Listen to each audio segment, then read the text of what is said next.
Afternoon, everybody. Good afternoon. I'm Steve Gregorian, President and CEO of the Detroit Economic. This week, in fact, marks the 90th birthday of incredible speakers and networking, and that tradition will continue today. And I especially want to welcome our DEC members. If you're not a DEC member yet, just give me 10 seconds to convince you. Your next prospect, client, job, probably best friend is right here in this room. And if you want to build your network and learn from thought leaders on our stage, we invite you to invest in you and join today. And you can sign up at econclub.org. In fact, if you want to do that today, we'll give you a free event ticket you can use through December, and you can stop at our membership table after the program. As we get started, I would just ask you to please take a moment to silence your cell phones. And if you've been with us before, you always know we get started with a pledge and a prayer. So please stand and join me as we honor our country with the Pledge of Allegiance. I pledge allegiance to the flag of the United States of America and to the republic for which it stands, one nation, under God, indivisible, with liberty and justice for all. And kindly remain standing as our invocation today will be delivered by my very good friend, Mark Ostash. Mark's a longtime DEC member and a compassionate person who loves and prays for the companies and people that he works with. Trust me on this. Mark. Thank you, Steve. Good to see you. Welcome, everybody. I don't know if you know this, but yesterday was National Day of Encouragement. So today I believe I have an encouraging word that God has placed on my heart to each and every one of you here. And my inspiration for today's invocation comes from two books, the Holy Bible and the Isms books that you all have placed on your desks there. Let's start with the Isms books because I think there's a lot of wisdom tucked into these values that the rocket companies have edified over the years. Do the right thing, ignore the noise, and you'll see it when you believe it. Just paying tribute to that last one is really an act of faith, walking where you cannot see what's in front of you. And I just wanted to thank Dan and his wife Jenny for modeling these values in the work they do in our community. And I know it takes bold faith and a lot of action to pursue the desires that God places on your heart. And oftentimes those desires comes with setbacks and hurdles. So I just pray and release a blessing over the Gilbert family and an inner strength in whatever future visions and projects and desires that God places on their hearts to use their resources with. A lot of times when we're faced with challenges or setbacks, we need to turn to the Bible to see what God says about those that have faced those similar challenges. And just a few things for you as you think about the desires on your heart and maybe the setbacks you've been faced with. But Abraham was too old and Sarah was too barren. Moses was too criminal, and he even had a stutter. Samson was born with a limp and died blind.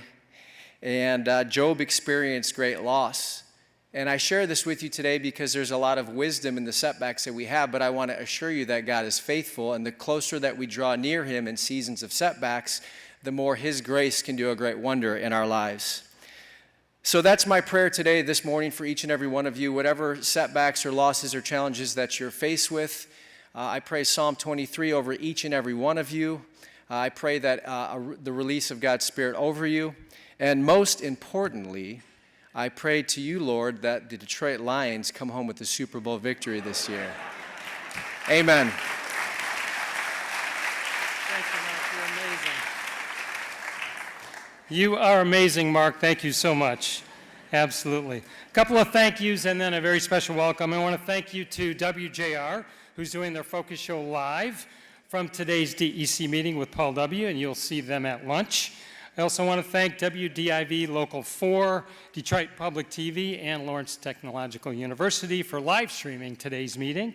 And a special welcome out here somewhere is Congressman John James, who is with us today. Congressman, are you here? There he is. Say hello to Congressman James. All right, you know, students are near and dear to our heart, and they're here today and always courtesy of our generous corporate sponsors.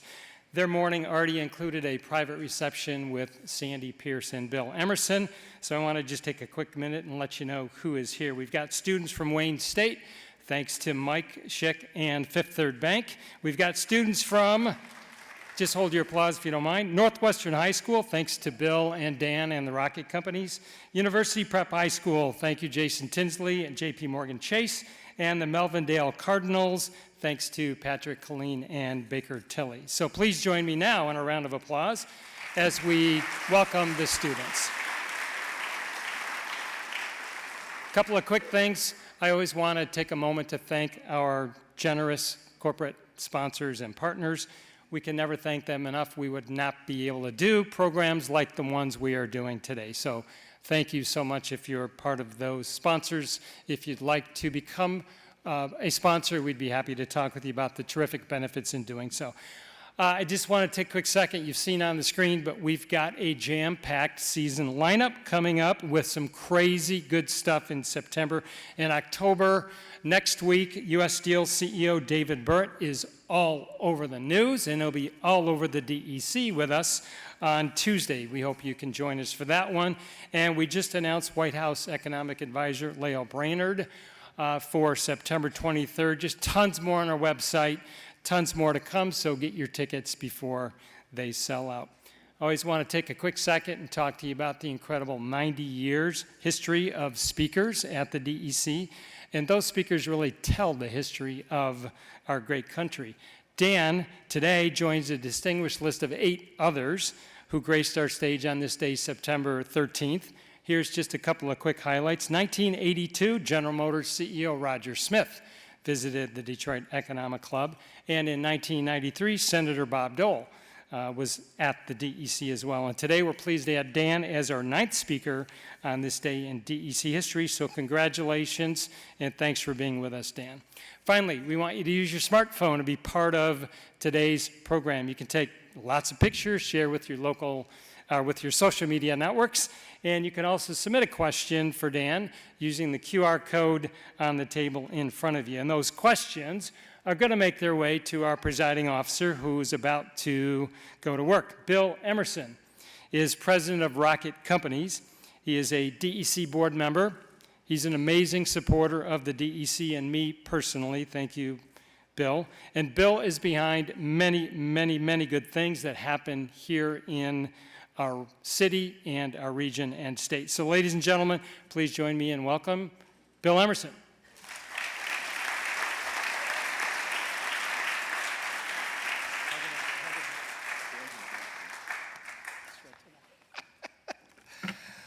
Hello, everybody. How are you? Welcome to what we call the Icon. You guys probably know it differently. We've owned it for a bit. Phenomenal location, great building to do something like this. Often reminds me of the United Nations when I look out and see all the really, really important, special people in the room today. So, you know, I hope we have a phenomenal event, and, you know, I know you're all here to hear Dan, not me. That said, I thought what I would do, seeing as I've really never met either one of these people, I'm going to try to stick to the script on introducing them. But obviously, Dan Gilbert is, everybody knows who Dan is, founder and the chairman of Rocket Companies. He's the chair of Bedrock. He's the chair of Rock. He's a majority owner of the Cleveland Cavaliers. He is a philanthropist. In my humble opinion, he's probably done more for a city than any philanthropist in the history of philanthropy. And just, you know, excited about the opportunity that he has to speak today. He brought everybody down here in 2010. I remember coming down, and we just started investing in the city. We've invested downtown about $6 billion. We've invested throughout the neighborhoods, and we still have a long, long way to go and a lot to do. And Dan and Jennifer have invested $1 billion of their own money philanthropically to the city of Detroit over the past 3 or 4 years, and that's just a phenomenal thing.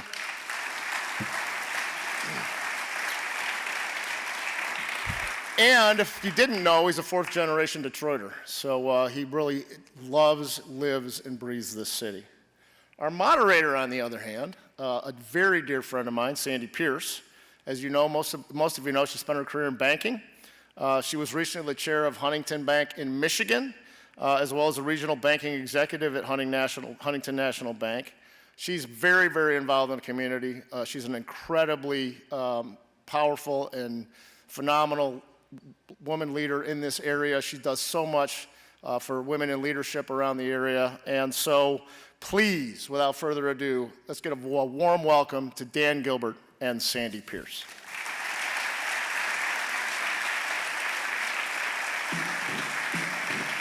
This is the great voice of the Great Lakes, WJR Detroit.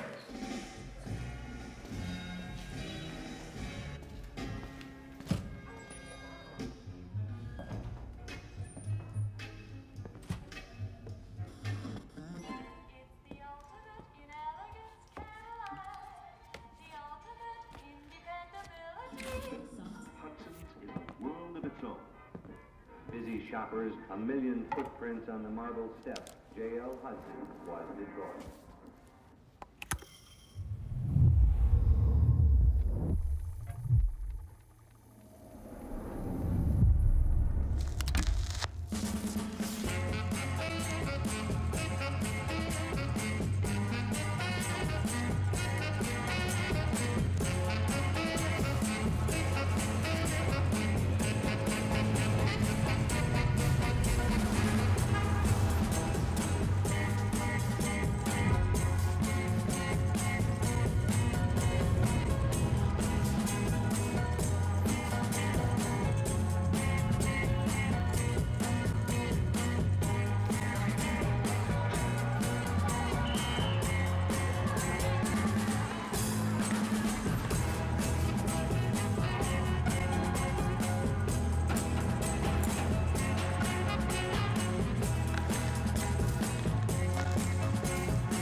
I feel like I'm sitting too far away from you.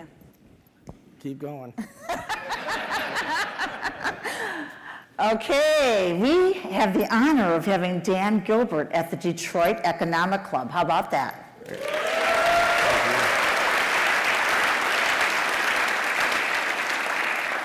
Okay, Dan, first question.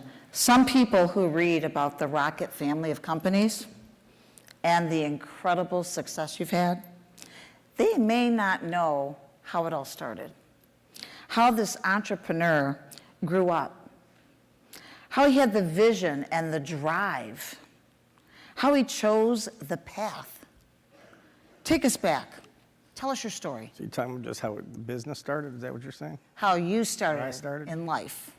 Well, you know. Well, don't go back to birth. Okay. I mean, like, you know. All right. Well, yeah. So I had a real estate license, and I just hung it at a Century 21. So I got my real estate license when I was like 19, just because I thought it would be a cool thing to do. And these mortgage guys would come in, with donuts trying to get, realtor business, which I was one of them. And so I just started investigating it and figured out how to become a mortgage broker at the time. And so I took out, those shared office spaces they used to have? Mm-hmm. So I went right next to a lie detector guy. It's a true story. And one day he had a client in there, and there was a shotgun went off, and we thought they killed the guy, but it just went off by mistake. I thought one of the guys. Is that true? True story. And so I rented space. It was like a 12 by 12 room. Started with a couple of my friends, and really that's it. That's how it started, and we just went from there. Our first ads were, remember those Homes magazines they used to have? Yeah. So we took out ads on the back of them. That was our first thing. The phone started ringing, we went from there. Now it's 40 years later. Here I am. So at Michigan State, you were sort of an entrepreneur as well, were you not? Yeah. I mean, did you study ever? I had a little bookie business there, a gaming business. Yep. Is that what you were talking about? Yep. That was the start. That really was the start of your business. Yeah, that was interesting. Yep. So you guys can all read about it, but I'm not going to get into that here. Okay. Now I'm going to go to 1985. Yep. You founded Rock Financial in 1985. You took the company public in 1998, 3 years later, and then you sold it to Intuit in 1999. That's when the name changed to Quicken Loans. I'm not sure anyone knows that. Tell us what motivated the sale. Well, at that time, Intuit, which owned Quicken Software, they had like that time, they don't have it anymore, but they used to have like 30 million users. And our concept, if they were to buy us, we would get into these 30 million users who were doing their tax returns every year. And there'd be a little message that would come up, let's do a mortgage analysis for you. And so that was the concept. They buy us and we get into their user base. Turns out, at that time, it was 1999. They said, okay, we can get you in the 2005 version. So I said, you guys just paid a lot of money for us. You want to wait 6 years? And I started learning what bureaucracy was in companies at that point. So it didn't turn out great for them, but a couple of years later, they decided they're getting out of direct consumer mortgage stuff, so they said, let's sell it back to you. I said, sounds good to me. And so we bought it back. Okay, they bought the company back in 2001. Follow me along the timeline here. You changed the name a few years later back to Rocket, and over the last couple decades, you crushed the competition. Tell us, why is Rocket so different from many of your competitors? Well, first of all, mortgages, there's 30,000 places you can get a mortgage in the United States, and mortgages are very local and it's a very fragmented business. And it's fragmented and local for a reason, because it's hard to do. So there's a lot of companies that muscle out maybe 5, 10 loans a month. But to build an operation where you have a platform that's going to be able to be 50 states, 3,000 counties, I mean, that's a major undertaking. And we decided to take it. And then we had the culture, which I think you guys have these books. Did you get the books on your Yeah, chair? everybody's got one, don't you? Yep. Normally $19.95 plus shipping and handling, but it's free to you today. So our culture drives everything to this day. I mean, we jumped, before culture was like a trendy word, and we really jumped into culture as being the big thing that drives everything we do. And our people know it from day one. Even in this facility here, we do what we call our ISMS Day every 5 or 6 weeks. So anybody who started working with us within that 6-week period spends 8 hours here with Bill Armistead and me. 8 hours, imagine that. I can't imagine that, actually. And we go through and we go through our isms and we go through our culture and we talk about it. So our people know who we are, and that's what we say our culture is who we are, and what we do is different than who we are. And it's really a special culture, and I think that's probably the number one reason. But building that platform I told you about earlier, it took probably 15 years to build it, so it's not like it took, you need brains and you need some capital, but it's really time. We invested that time, and that time, it's hard for a company to compete with us because it's going to take 15 years to do it, and it's going to take a lot of smart people, and it's going to take a lot of capital. So we did have a moat around us right now. You were really the first one, though, to actually go to purely online. Yes. To get your mortgage. I mean, everybody kind of thought you were nuts, but it worked. It did work. If you recall back in the late 90s when the internet was coming out, people were saying, how can you sell things on the internet like a couch? You'd have to sit in it, or like a car, you'd have to drive in it. Turns out that all happened, but at the time we were just all data, and I figured if anything should be on the internet at that time, you're just moving numbers around. It's not like you don't want to sit on a mortgage, right? You don't have to take the hood off and look in it. Right. So. But that was a risk. That was one of the risks you've taken in your career. Yeah, we shut down about 23 brick and mortar operations that we had at the time. And when you're centrally located and you can do them from a central place and without having the worry about managing 50 locations or 1,000 locations, it makes it a lot easier. So. We were way ahead of the time. You were way ahead of the time. Well, thank you. Okay, you met your beautiful wife, Jennifer, at the company. She was working for Rocket. Fell in love. Not exactly true. That's not? No. She was. Where's Aaron? You checked these. It's okay. I wanted so she actually came to my office and sold me office furniture. And I asked if she came with it. And I said, So I said it's like batteries included. You know? That was it. So Oh, my God. Okay, wait, I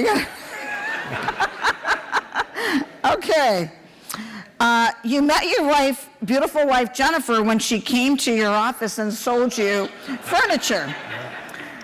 You fell in love, you married, and you had 5 beautiful children.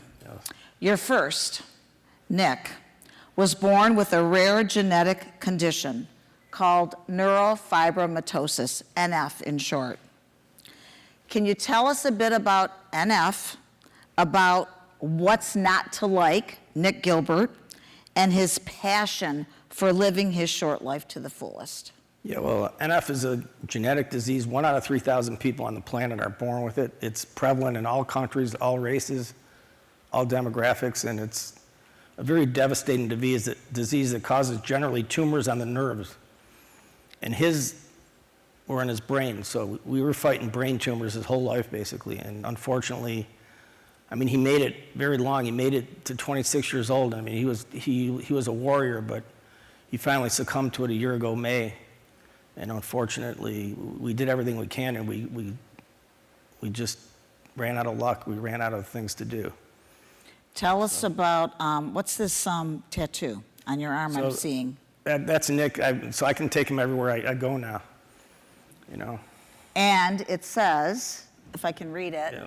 what's not to like, which is his famous, Yeah, Nick's famous saying, right? Yeah, so he represented the Cavaliers in the NBA lottery, which is where you have a bunch of ping pong balls and you determine who's going to be the first pick, second pick, third pick in the NBA draft. And there was a national reporter kind of going around for the people who were being interviewed or representing their teams, rather. And so she was interviewing them, and she interviewed my son, and she said to him, Nick, your father said you're his personal hero. How does that make you feel? And on national television, he's 14 years old. He looked in the camera and said, well, I don't know, what's not to like? and so that stuck with it. That became sort of his brand. And then Nick really did work on the bar restaurant in Detroit that he was opening.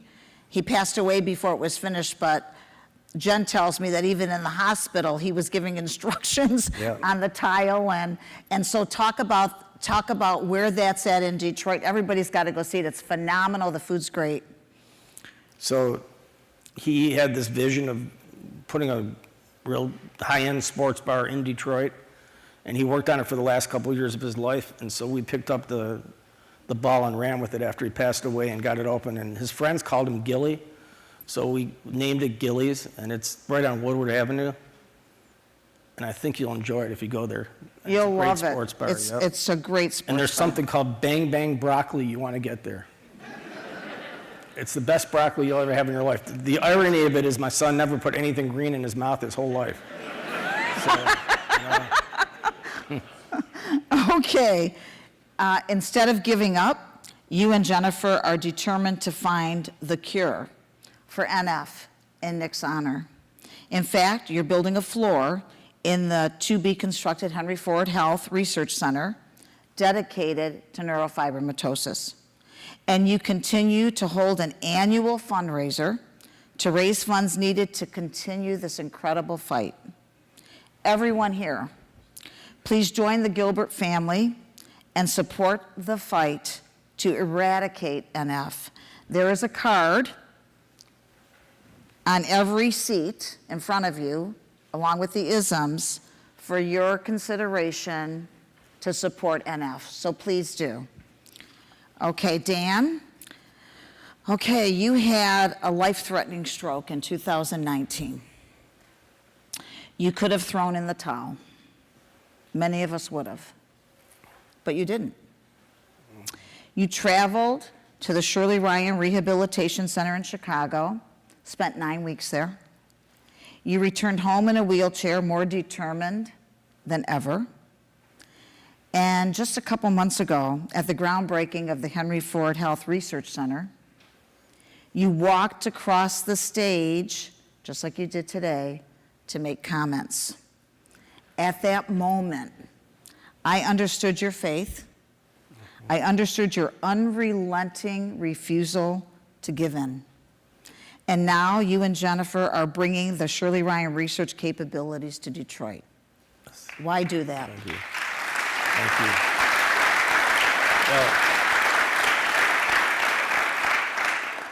Well, when you have tragedies like we've had in the last 5 years in our family, I mean, you try to look for ways to make something good out of it. And I think what happened with Nick being able to find a cure would be something in his iron, something phenomenal that we could stop that devastating disease. I mean, if you stop it, it's stopped all over the world. And there's like something like 3 million people have it. When you know, 1 out of 3,000 people seems like not a lot, but when you multiply that by 8 billion, that's a lot of people that have it. And so, in his honor, we really want to cure that disease. And then Shirley Ryan, talk about why bring that to Detroit. And so when I was in Shirley Ryan for 9 weeks, I mean, it was a humbling experience for sure, and they were a great operation. I mean, absolutely fantastic from the minute I got there to the minute I left. I loved it there, and I started talking to them when I was there about, man, we need one of these in Detroit. That would just be phenomenal, because there's just a ton of people who need neuro rehab, and it's not an easy. I've been doing it for 5 years, and it's still not over, so it's a long haul. And a lot of people don't have insurance, or their insurance runs out. They get like 30 hours of physical therapy, which you need hundreds and hundreds of hours to come back from these kinds of things. When I was there were people who were, motorcycle accidents, car accidents. There was an 18-year-old girl who was in the room next to me who was at a concert and actually started screaming and yelling so loud herself, she blew a blood clot in her head, caused a stroke. Wow. So, I mean, I also learned that kids get strokes. I didn't know this. Kids get strokes. Teenagers get strokes. You can get you at any age. I mean, I was like 56 or something when I had it, and people were telling me that was young, which is crazy, but there's a lot younger than me that had it. So Shirley Ryan's coming to Detroit. How about that? Yeah.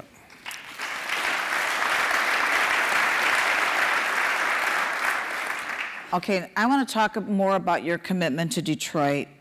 Due in large part to your family, Detroit is now known as the comeback city. You relocated your company to Detroit from the suburbs. You purchased and renovated, I don't even know how many millions of square feet of tired and often abandoned buildings. You provide funding to assist homeowners in Detroit that choose to raise their families in this great city. Why are you investing billions of dollars on Detroit? And what is it about Detroit that other large cities are simply missing? Well, I'll give you the personal reasons, and there's a business reason for doing what we do. The personal reason is I'm a 4th generation Detroiter. My kids are 5th generation. And my father and grandfather both had small businesses in the city, so I came down a lot with them when I was a kid. My father had a bar. My grandfather had a car wash. And they would always take me, and I would just look around and see things, and they'd point out things, and they loved the city. And you always hear great things about the city from them, and talking about how when they were young and all that stuff. And so I witnessed the decline over the decades. And I was kind of embarrassed going to other cities when people asked, people, probably till 10, 15 years ago, people would ask you, where are you from? You'd say Detroit, and they'd say, are you okay? And it was just kind of, it's always stuck in my head. And I said, if I could ever do anything to change that, I would. And so we were in the suburbs for our first close to 30 years of business. We had a lot of employees. We knew that if we went in some of these empty buildings, we could fill them ourselves at the beginning and hope that it catches fire and that other businesses see it and want to come down.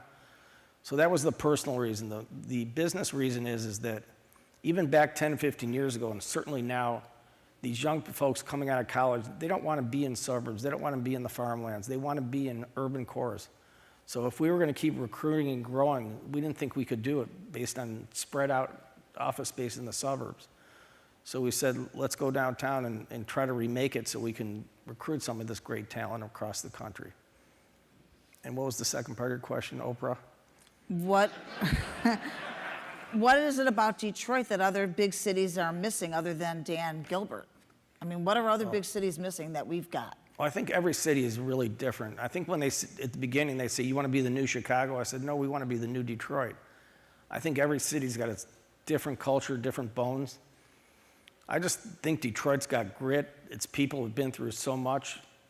They really want to make a difference now and change it. It's really always all about the people. It's really true. That's really true. Okay, it's obviously you love the city. You know and often talk about big, hairy, audacious gaps that we still need to address, all of us. And I would like your thoughts on a couple of them.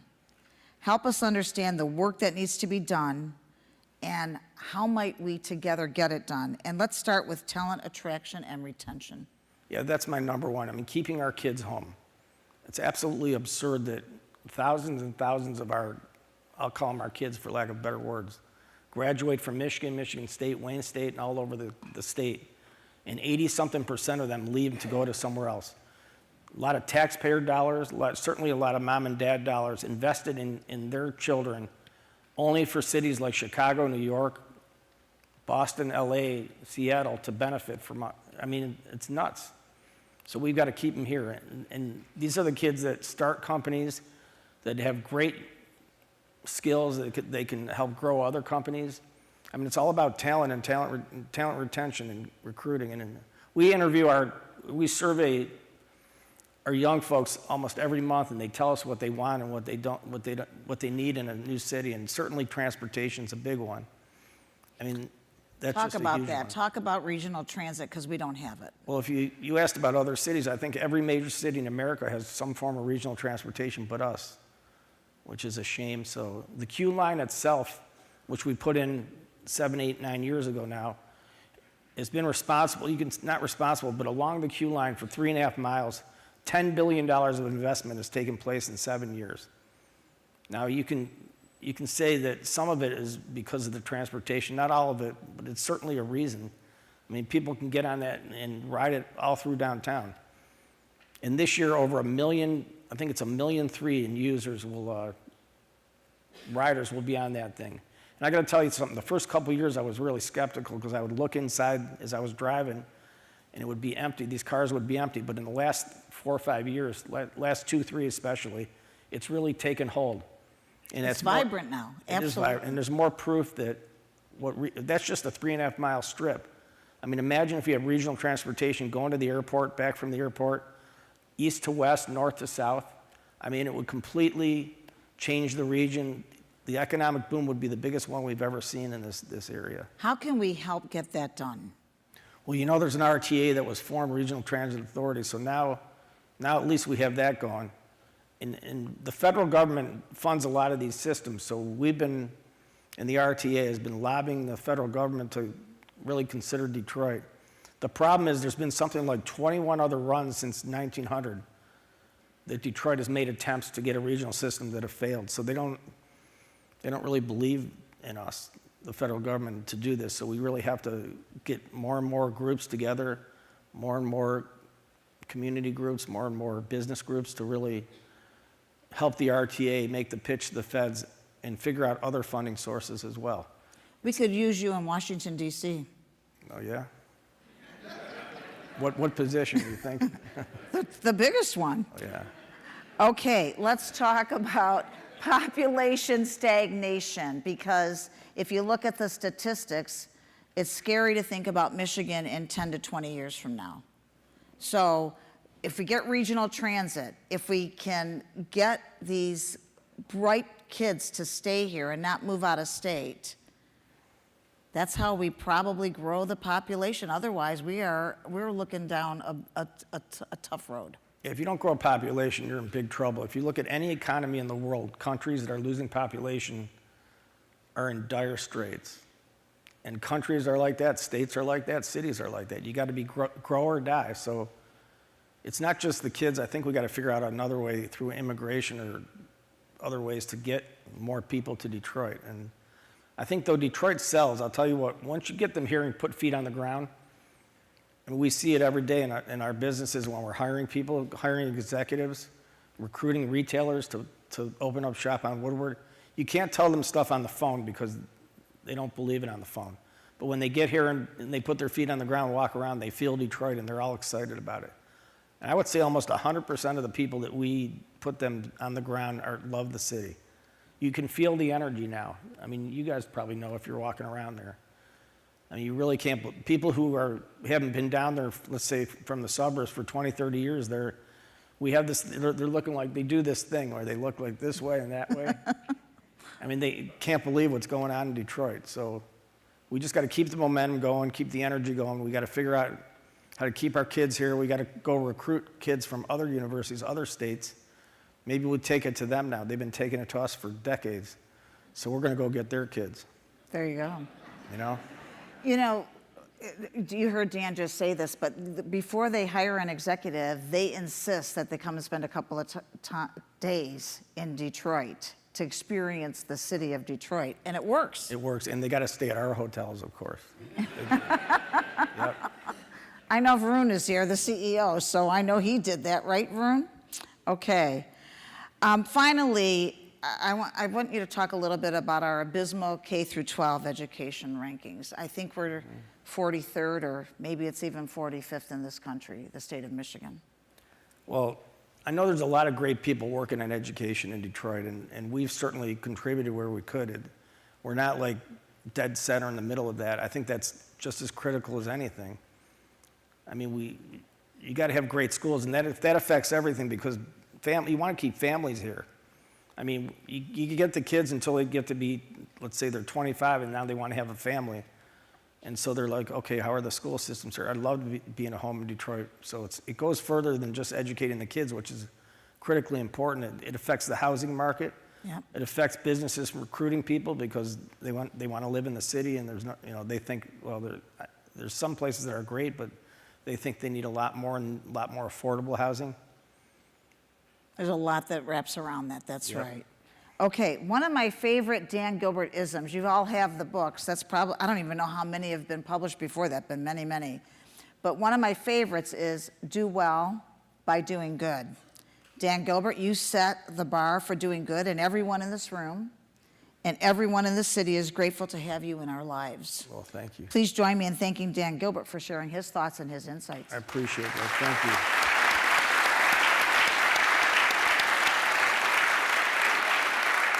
Thank you.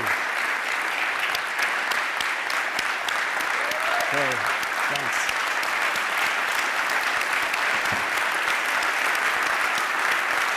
Good job.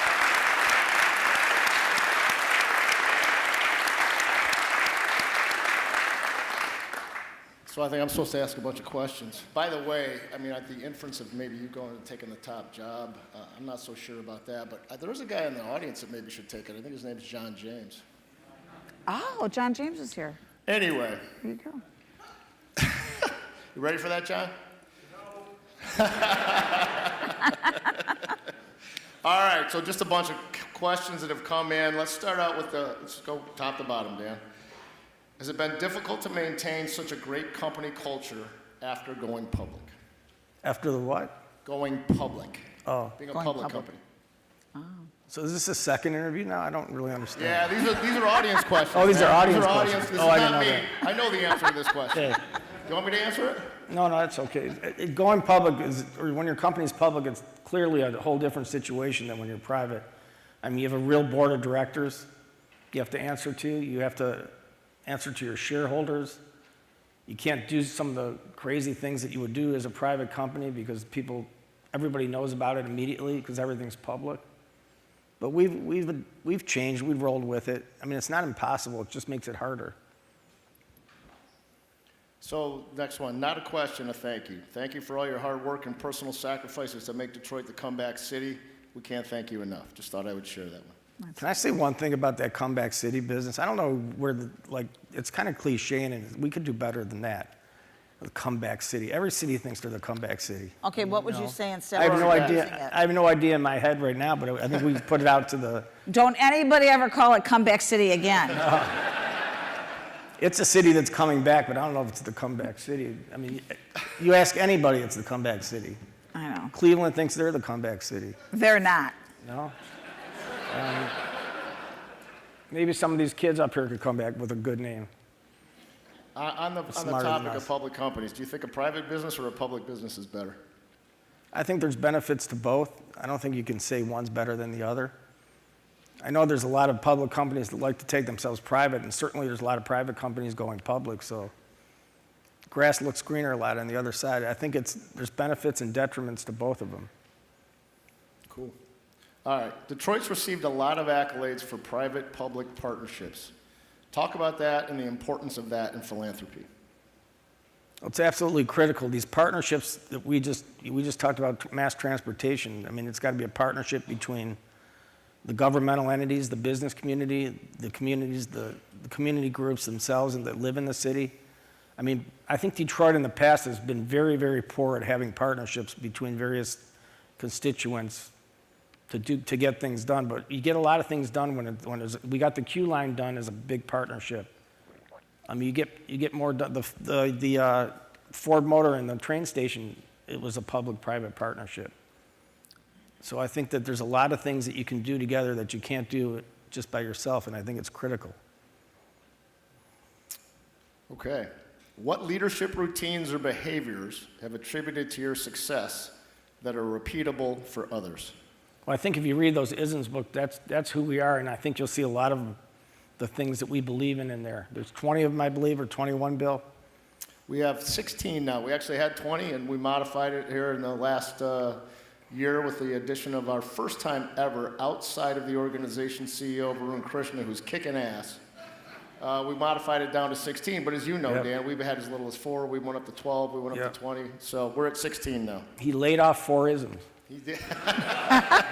And, no, Varun hired 4 key people from outside. That's one of his great abilities. He knows a lot of people, especially in Silicon Valley. So now we call them the Varun 5. Which I think is,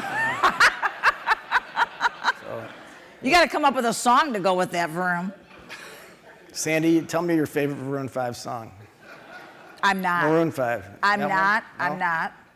I love Called them I'm all. Not? I love them all. Okay. You know them? Yeah, okay. All right, what childhood memory resonates with you to this day and has helped shape who you are? That's a great question. I think there's so many. I did start a pizzeria out of my mother's kitchen. Oh, you should tell that So story. we bought It's an Chef awesome story. Boyardee pizzas when I was 12 years old, and then we put flyers in all the neighbors' mailboxes, and we got like 30 or 40 orders a night. And I had my brother and their friends on their bicycles delivering to the houses. So that was my first, I guess, official business. What happened to it, though? Well, the health department called us and closed us down. So, health department, we violated zoning laws. You know, And your mother was part of this. oh, she was out of her mind about it. I mean, because we destroyed her kitchen. So, 12 years old. yes, and then there's one other part of that. What's the other part of it? Well, you learn so much from this, from what the government regulations are going to do, and that was my first exposure to it. So, Okay, what has been the proudest moment of your career? another great It's question. still an ongoing career, so more to come, but is there I one hope that so. sticks out? That's a good question. I mean, there's a few proud moments, but every day when I see the people around me grow into great leaders, some of them are here today. I mean, to me, I'm proud every minute of that. So that's part of it. That's not one thing, but I mean, delivering Cleveland a championship in 2016 after 52 years of no championships was an exciting moment. Yeah, that's great. I'm thinking about, Yeah. yeah, I'm thinking about maybe, is this finally the year? Is this finally the year that the Lions win the Super Bowl? I believe they're going to be definitely competing for it, right? That's as far as you'll go? Will they win it? I mean, it's hard to get back to where you were even. NFL is very, very difficult, as is the NBA. You got to stay healthy for sure. All right, do you take more joy in the mortgage or the real estate development aspects of your business? And we kind of look at our business as one business. Everything's connected to each other. I mean, mortgage connects to real estate in the way that we are a tenant and a landlord. You know, all of our business, like even StockX, which is our big exchange, especially for sneakers. I mean, look at my sneaker game now compared to, these are the Jordan 12 cool grays. Sandy, Can I get a pair? Yeah, you might use a pair of these. Oh, these shoes are killing me. So all of our businesses are connected to each other, and I do enjoy all of them. It is nice watching like the Hudson site develop in the book. Those were gems that we're really excited about. I could go on and on, I gotta think. So you touched on this, but this is a little bit more pointed. What challenges does Detroit face in expanding its public transit system to be on par with peer cities? And what is the path to overcome them? Well, I think we talked about some of it, but we do have an RTA now, which we didn't even have. No, I mean, think about not having a regional transit authority in a city our size. But we finally have one now, so that was the first step. Now it's just execution. The funding, are we gonna get funding from the federal government? And then how many people are gonna scream and yell when the trains come through their neighborhoods? You know, you've got to condemn land and all that. I mean, we're 375, they're working on 375 to come through to bring it up to grade, which I think is a phenomenal idea. We've got people screaming and yelling about that. Imagine that if it was to grade now and all of a sudden you announce, we're gonna go dig this beautiful road down 60 feet and have an empty cement freeway in there. But we're changing it. If you switched it around, you can imagine what would happen there. So you got to get through that part of it. So let's see, where are we? Okay, so actually Varun talks about this, about taking big swings as a leader.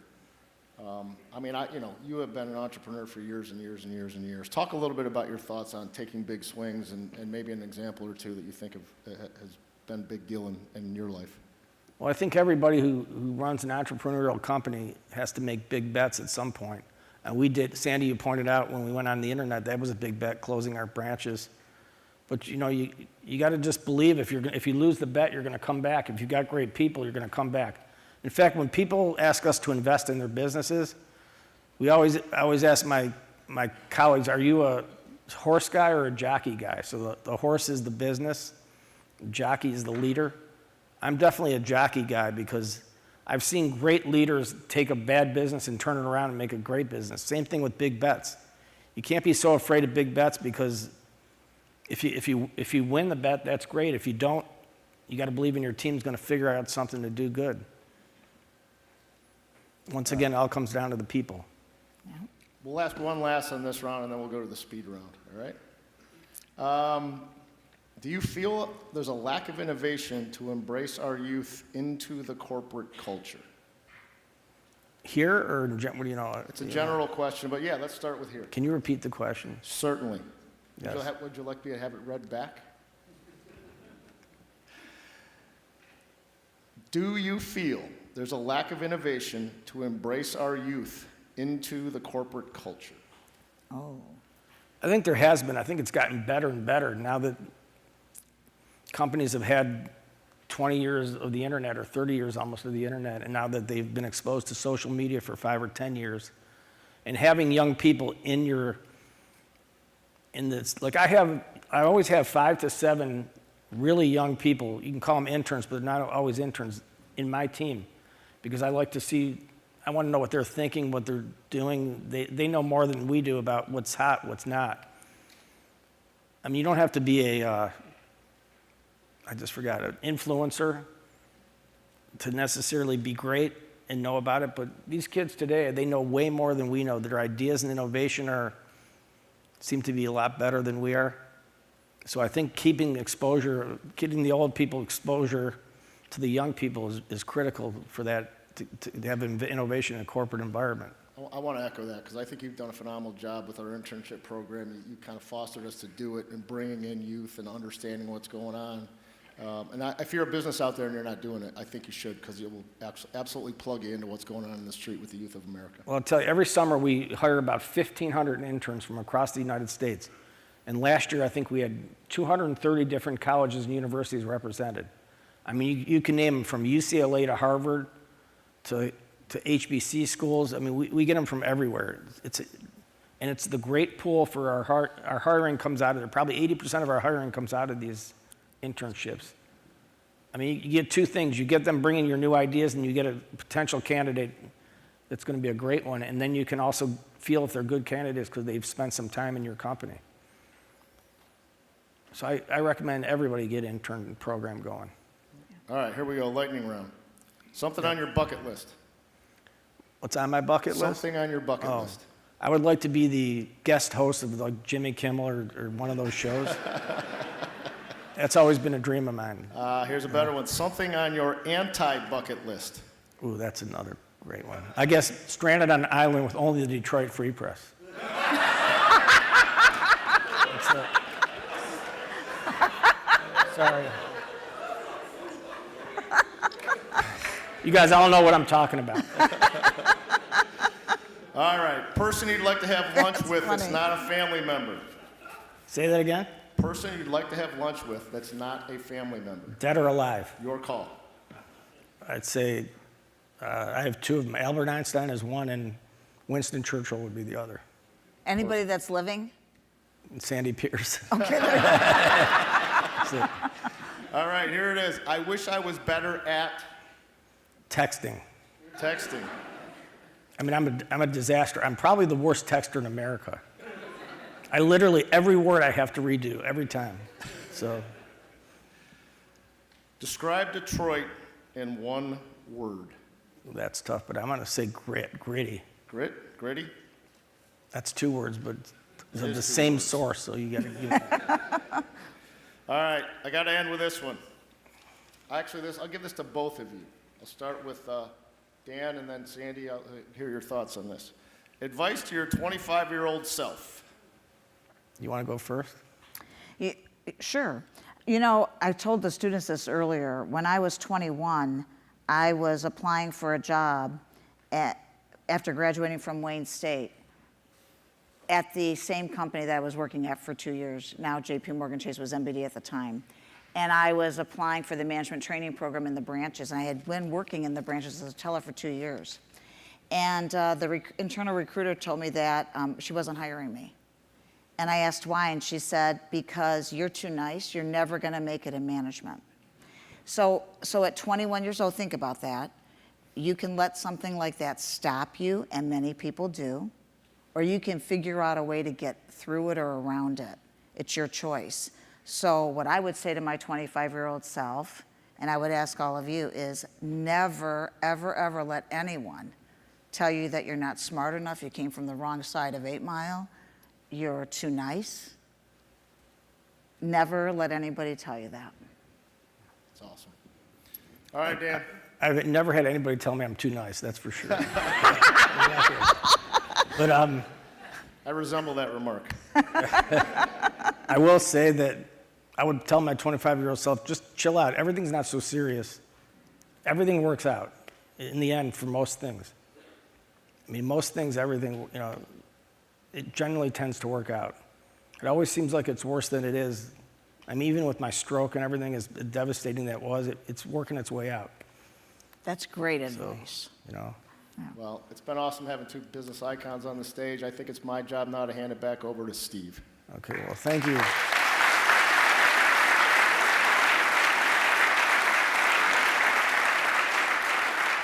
Thank you, Bill. Dan, we know how busy you are, how valuable your time is, and Of we want to course, thank you for spending the time with us, but also for your generous support of Detroit and the Detroit Economic Well, Club. thank you. It's my And pleasure Sandy to and be Bill, here. you guys rocked it today. How about a final round of applause for all three of these guys? Thank you. Thank you very much.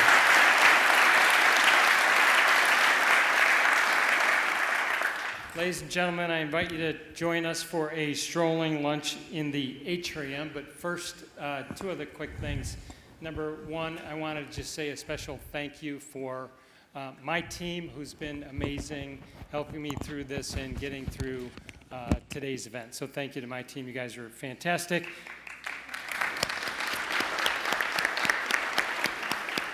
And secondly, something you can do. Tell your friends and colleagues to join the Detroit Economic Club, because you won't find a cooler group of people. So, on time, every time, this meeting of the Detroit Economic Club is now adjourned. Thank you, everybody.